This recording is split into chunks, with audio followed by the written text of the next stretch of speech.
live, ladies and gentlemen. I'm excited. Things are going well. The market is following some very interesting patterns in life.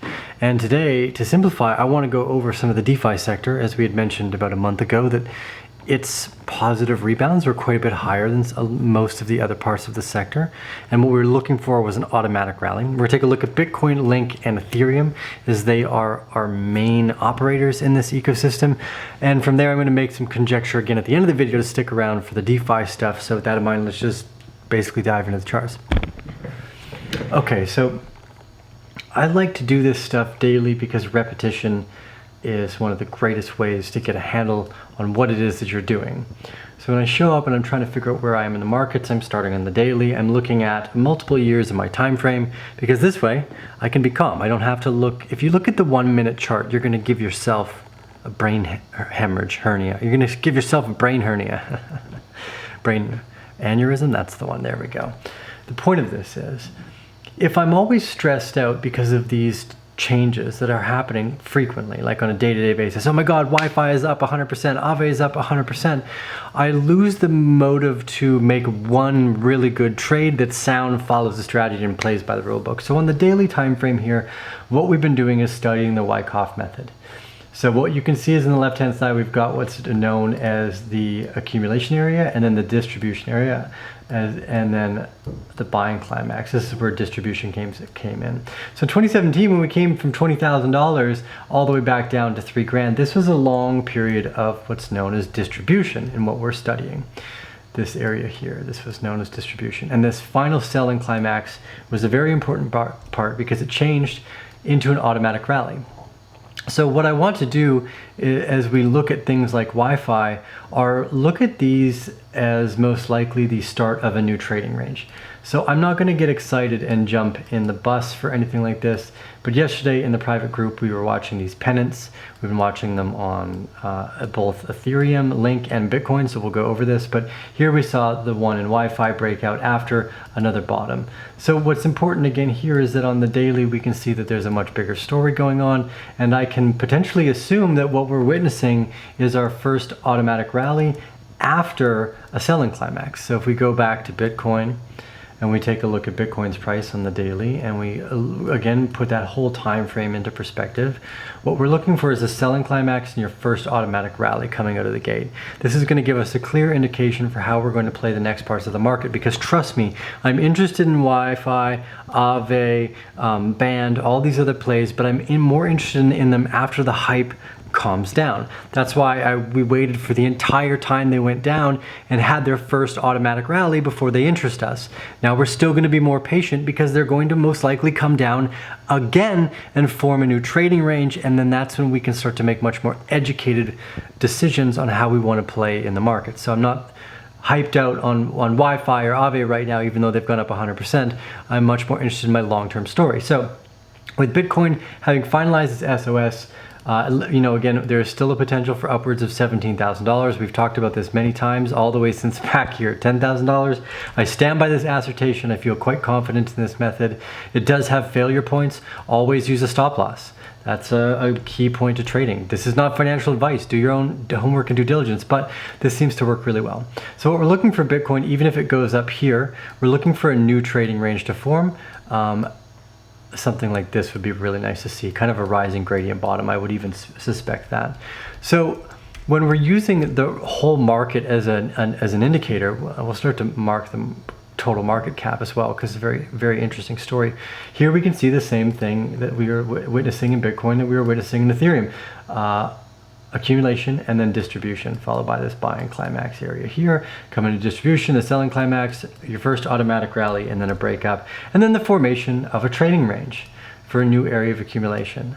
Now, again, this is important because right now what we can do is we can hypothesize, okay, well, look, Ethereum made its SOS already, and then Bitcoin is just finishing it. So we go jump back to the Bitcoin. Okay, well, Bitcoin is just finishing its SOS. Ethereum already finished it, came back down, started a new trading range, and then broke out.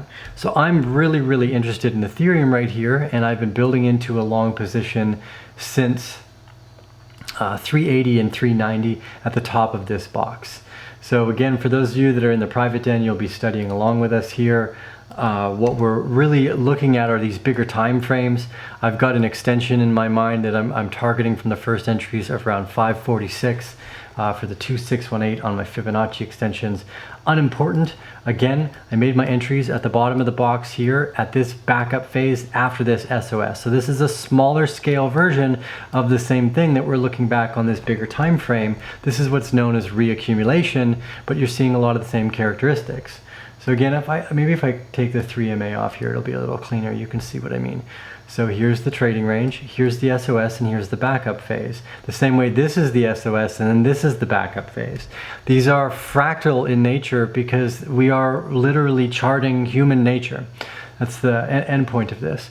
So on the smaller time frame, what's interesting here is I was looking for a movement down this channel. So we've actually broken above this right now. So we kind of created this pennant at first, and then we've closed above the pennant, or more importantly, this trading range. Now I want to give a shout out to Bear Jerry, who's consistently pointed out this very nice ascending channel that's been taking place here as well. So when we're near the top of the channel like this, we want to be a little cautious because there's still a lot of room for a retest of around, let's say, 420, right? Which is where I will put my final lean in like LPS for this part of the position up until 356, and I expect another bigger SOS and LPS, but this is another story. The question, actually I'll put these, I like these ones, put these back. We're following this,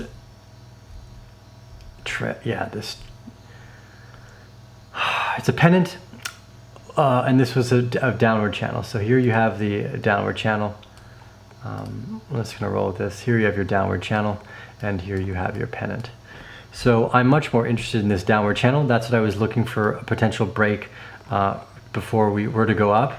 But if we continue to close up above here, again, and see another SOS and an LPS above this 453 to 437 range, it's quite powerful for Ethereum. Now again, what I want to point out is that these are going to consistently take place over and over again. So you're going to see SOS LPS, SOS LPS, SOS LPS, SOS LPS. We're looking for big signs of strength and then shallower signs of weakness. Again, this is the cause and the character of the demand and supply story that we are witnessing, which is why I have, for the last few months, continually contested that we are already in a bull market. Retail has not really showed up yet. This is where all the fun can be had. I want to quickly take a look at Yfi and Link as well. Link's been following this rising gradient bottom. Very nice type of trading range.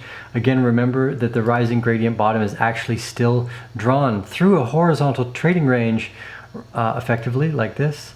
It's just the spring doesn't come down as low. So this is the first SOS, and here's your LPS looking very strong.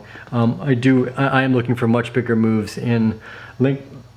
I talked about why I thought that we were near the end of the bull market cycle in Link. That doesn't mean it can't go a lot higher. It doesn't mean it couldn't do something like go to, I don't know, a $50, $100 maybe even. I'm not saying like we're near the end of the bull market in terms of price right now. I mean, it took us a long time to get here. That's the part that we have to recognize. The original trading range was way back down here, like this, before we start our first SOS LPS, SOS LPS, SOS LPS, SOS LPS, SOS LPS, boom, boom, boom. So this is what we're kind of looking for in Ethereum and Bitcoin to see as well. Multiple SOS and LPSs that don't really break too far outside of the range. Although again, if you look at the original trading range, you're talking 500%. These were big SOSs, even though we still have a potential of a lot more room ahead of us. We have to remember that we've been in a bull market for Chainlink for quite some time, so there will come a time when we have a final buying climax. I'm not saying that's right now, but I am saying that it's it's actually a lot closer in Chainlink than it is in, say, Bitcoin, because we've been sitting in accumulation range in Bitcoin for the last year, where Chainlink has been running through its bull market cycle. So I quickly want to take a look at Yfi and Link again, and Aave. Again, what I want to talk about here is just here's what I believe our selling climax is. We saw our first automatic rally. Maybe it goes even a little higher. We're going to see the secondary tests. We're going to see a spring. Maybe it's even a rising gradient bottom just to be powerful. We get an SOS, something like this, and then maybe a much bigger move out. Now, I can't contest for the total future of Yfi, but I do know that what they have developed, Andre Krohn has developed, and a lot of the technology in this sector in general actually deserves like a hand clap. It's all brilliant stuff. Has a lot of potential to it. So I'm not negating that fact. I just wanted to make sure both in Aave and in Yfi during any type of reaccumulate, I want to look for the trading range, even if it happens to do this. I want to make sure I'm paying attention to the whole trading range, because it's going to give me multiple opportunities to play within the trading range, even if it is a massive new trading range. It's nothing. I'm not saying it can't be. Again, I'm just looking for something that provides a stability here, because again, we went over that the DeFi sector was showing a lot of strength in the recovery on Bitcoin's side. So to see this 120% automatic rally is fantastic. I do believe what we're about to witness is the new accumulation range for these DeFi tokens, and there are a lot bigger players showing up and understand it now a lot better as well. Anyways, Steve with the Arcane Bear. Remember to sign up for our private newsletter and pay, you pansies. No, I'm just kidding. We'll do that actually, because there's a no question ask refund policy, where if you're not happy, we'll just give you your money back. So there's no risk. How can you go wrong on that one? I want to give a shout out to all the Bear family for being so supportive as we grow and learn together. I know a lot of you guys have been making some really great trades. I'm happy to see the screenshots in the background. Thank you for sharing them. It's been a wild few months. I'm excited about that. I'm going to continue to make more videos about a bunch of random stuff. Again, leverage trading, margin trading. We've got the private group webinar tomorrow, and then I will make videos in the coming month here as well, but we're doing the webinar tomorrow. And then I'm gonna just do some more random life videos, I think, in the meantime, to help fill out the days when I'm not producing videos specifically about the charts. Because I'm not always trading. I'm just trying to understand where I am in the markets briefly every day, and then I go about my positioning, and then I continue along my day. Anyways, the Tea with the Arcane Bear. Thank you guys all for joining us. We'll see you again on the next episode.